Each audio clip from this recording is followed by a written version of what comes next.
அமெரிக்காவோட வரி விதிப்புல சீனா கொஞ்சமும் பயப்படலன்னு சொல்லி ஐரோப்பாவை அமெரிக்காவுக்கு எதிராக சேர்த்துக்கணும்னு கூப்பிடுது. சீனாவில இருந்து அமெரிக்காவுக்கு போற பொருள்களுக்கு ட்ரம்ப் 145% வரி போட்டிருக்கிறாரு. ஐரோப்பிய யூனியன் பொருள்களுக்கும் 20% வரி போட்டிருக்காரு. இதைத்தான் சீனா எதிர்த்து பேசுது. சீன அதிபர் ஷி ஜின்பிங் ஸ்பெயின் அதிபர் பெட்ரோ சான்சஸ் கூட பேசும்போது வர்த்தக போர்ல மாட்டாம இருக்க ஐரோப்பா சீனா கூட சேரணும்னு சொல்லியிருக்காரு. சீனாவோட சின்ஹுவா செய்தி நிறுவனம் சொல்றது என்னன்னா, சீனாவும் ஐரோப்பாவும் சேர்ந்து உலகத்துல நல்லது பண்ணணும், அமெரிக்காவோட தனிப்பட்ட முறையில வரி போடுறத எதிர்க்கணும்னு ஷி ஜின்பிங் சொன்னதா சொல்லுது.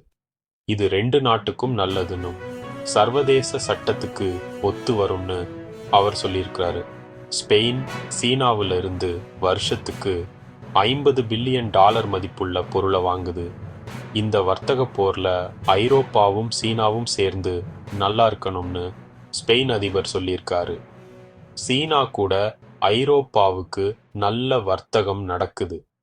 இதுக்கு இடையில எந்த பிரச்சனையும் வரக்கூடாதுன்னு அவர் சொன்னாரு. சீன வெளியுறவுத்துறை அதிகாரி லின் ஜியான் சொல்றாரு, வர்த்தக போர்ல யாருமே ஜெயிக்க முடியாதுன்னு.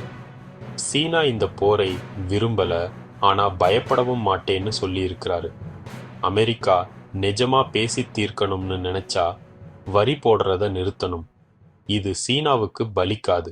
அமெரிக்கா வரி போட வேணும்னா சீனாவும் கடைசி வரைக்கும் போராடும்னு எச்சரிக்கையும் விடுத்திருக்காரு. இந்த மாதிரியான உலக செய்திகள் தினமும் தெரிந்து கொள்ள அன்னோன் வேர்ல்டை சப்ஸ்கிரைப் செய்ய மறந்துடாதீங்க.